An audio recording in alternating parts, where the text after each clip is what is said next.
I'm Gabriel Morency for Sports Interaction. Let me borrow a phrase of the voice of the Octagon, who actually turns out to be a world-class poker player as well. It's time, as Bruce Buffer would say, and I'm not even talking about Anderson Silva and Chael Sonnen, which we'll get to in a moment. It's time, baby, as the National Football League preseason is ready to kick off with the Hall of Fame game. We got the Dallas Cowboys and the Cincinnati Bengals throwing it down. I don't expect T.O. or Ocho Cinco to have much of an impact in this football game, and it's been pretty difficult getting information as far as the playing rotations of the quarterbacks, the defenses, the special teams, the veterans, etc. Now, I personally believe that the National Football League preseason is the best time of the year to make money betting on football. What other time of the year a football coach is going to tell you, yep, we're going to run the ball a lot today. Yep, Tony Romo's going to play 8 plays. They're laying it out there. If you do the research and you do a lot of clicking, and I'm talking a lot of clicking, you got to read every local newspaper, people, to find out what the quarterback rotations are going to be. When it comes to National Football League preseason football, worse is sometimes better. It's like Rosie Perez stated in White Man Can't Jump. You know, sometimes when you win, you really lose. Sometimes when you lose, you really win. You get it, whatever.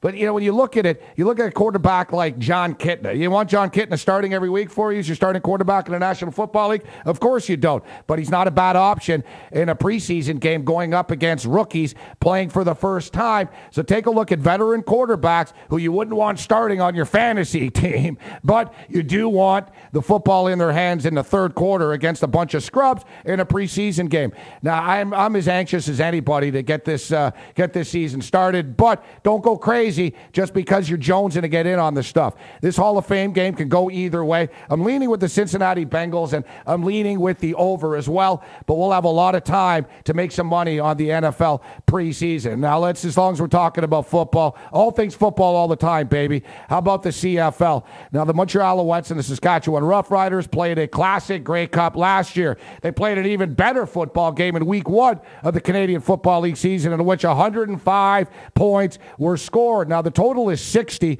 yet, you know, really, do you want to be on the under of this football game? Both offenses have been very, very prolific, and Montreal is arguably the toughest place to play in all of the Canadian Football League. I like the Montreal Alouettes in this spot. The spread's a little high, and I wouldn't be shocked if whoever has the ball last wins this football game. But to me, it's Montreal and the over or nothing. Edmonton finally gets a W. And what would have happened to Danny Machocha if they didn't win? Toronto Argonauts were the story of the year to start the season. It's all about streaks, as us gamblers know. It's all about streaks, and I think the Toronto Argonauts are on the verge of a little bit of a losing streak, and I like what the Edmonton Eskimos did last week. Now, I've been talking to you guys a lot about the Spokane Shock of the Arena Football League. If you haven't been paying attention, the Arena Bowl is just a couple of weeks away. The playoffs begin. Nobody's getting in front of the Spokane Shock's way. Arizona's first. I like Spokane to get it done. Spread's a little high, but nevertheless, I think Spokane has enough firepower and the toughest building to play in all of arena football. Spokane has home field advantage throughout the playoffs. I'm going to be taking a long, hard look at the Spokane Shock, and it's amazing. You can bet on everything. You can bet on whether Bin Laden's going to be found, how many days Lindsay Lohan's going to spend in jail, but there's no Arena Football League futures. I guess it's going to take them a little while to get the momentum back after shutting it down for 18 months. Now, I mentioned Bruce Buffer, and I said, ooh, it's time. It's time. It's time. Anderson Silva and Chael Sonnen. Now, Chael Sonnen's done a lot of talking leading up to this fight. Now, the only person that Chael Sonnen is going to be talking to after this fight is going to be a doctor. Anderson Silva's not the type of dude that you want to call out. They don't call him the spider for nothing. I tell you what, Chael Sonnen's going to get bit, and he's going to get bit hard. He talks a lot for a dude who is 4-3 in the UFC. Now, there's not a lot of value betting on Anderson Silva, but a lot like last week in which John Bones Jones continued his crusade, Anderson Silva's not losing this fight, so it's definitely worth mixing in some parlays. This card's all about Brazil and the U.S. The 5 main televised pay-per-view cards fights are all Brazil versus U.S., and I think the Brazilians can almost sweep the board. Yet, I think John Fitch beats Thiago Alves again. As much as I love big country Nelson, Junior Dos Santos is the real deal, and the winner is going to get the winner of Cain Velasquez and Brock Lesnar. Can you imagine Brock Lesnar and Roy Nelson fighting for a championship? It's Dana White's world worst nightmare, and that's why Junior Dos Santos will get it done. Now, speaking of getting it done, A-Rod finally got it done and hit home run number 600, and then once again proved that money cannot buy you class.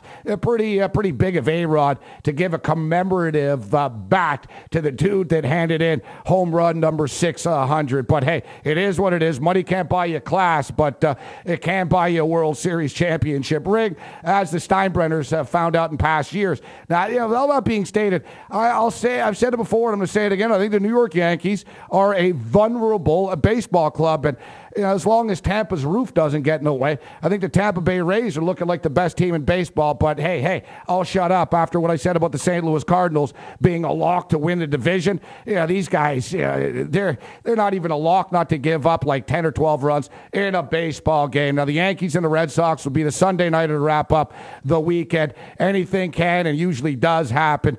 We always like to take a long look at the over in these Red Sox-Yankee games that usually last about 17 hours long. Now, speaking of crazy bets and piñatas and Lindsay Lohan, congratulations to the winners as Lindsay spent 13 days in jail when it was all said and done. I'm interested in this NFL future piñata, and this is a lottery. As we've seen, Elmas Dumerville down and out. Brett Favre, is he in or out? Who knows? Who's the quarterback of the Buffalo Bills? I think it's a little bit crazy to be betting on NFL futures right now when we don't know what's going to happen in the preseason, but I'm liking to look at the piñata, baby. 200 to 1. I think the Green Bay Packers might be worth a look. I'm not going to get 200 to 1 with the Packers anywhere. I might play like 5, 10, 20, 30. Hey, maybe I'll play 32 piñatas. May the winners be yours over this weekend. I'm Gabriel Morency for Sports Interaction.